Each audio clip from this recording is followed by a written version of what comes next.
Traders closed the previous trading week on a rather positive note. Markets tend to downplay the news about the global epidemiological situation in the world. Instead, all the focus is on prospects of steady economic recovery and continuing support from central banks. Investors' optimism was also boosted by the data on manufacturing PMI in the United States that showed an improvement in the U.S. manufacturing sector with the fastest pace of growth on record.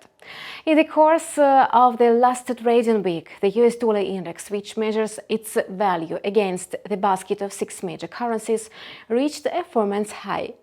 The greenback has been strengthening since mid-June after the US Federal Reserve has considerably raised its expectations for inflation this year and moved up its timeline for rate hikes. By the way, this Wednesday, traders will get more clues from the representatives of the US Central Bank. The euro is currently trading at lower levels against the US dollar, holding near the mark of 1.1770. The European Central Bank pledged on Thursday to keep interest rates at record lows for as long as possible in order to bring inflation back to a sustainable target level of 2%.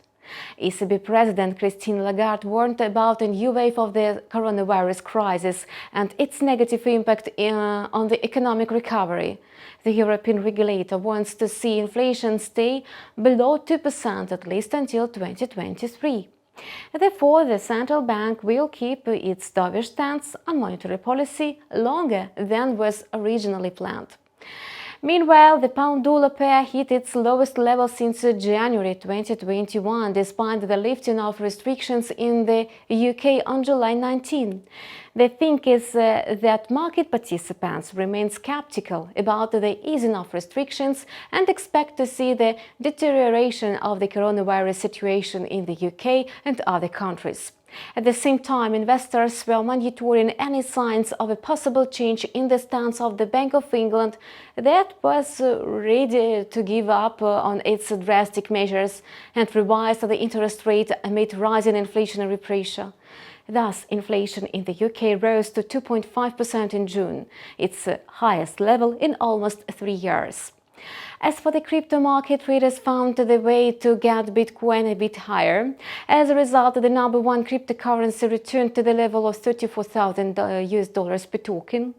Over the past week, BTC gained almost 10%. Apparently, peers failed to push the price below the mark of $30,000. At the same time, many Bitcoin traders closed their positions, fearing a new round of a sell-off. However, Bitcoin has avoided another collapse and is now gaining ground, thus reviving optimism among crypto enthusiasts.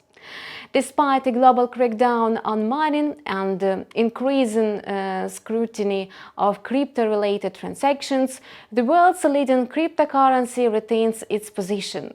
This week, traders will closely watch Bitcoin approaching the level of $35,000 per token. As for the commodities market, oil prices approached a 2-month low.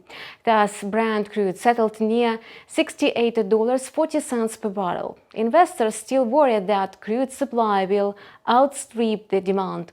OPEC Plus agreed to ramp up oil production by 400,000 barrels per day since August.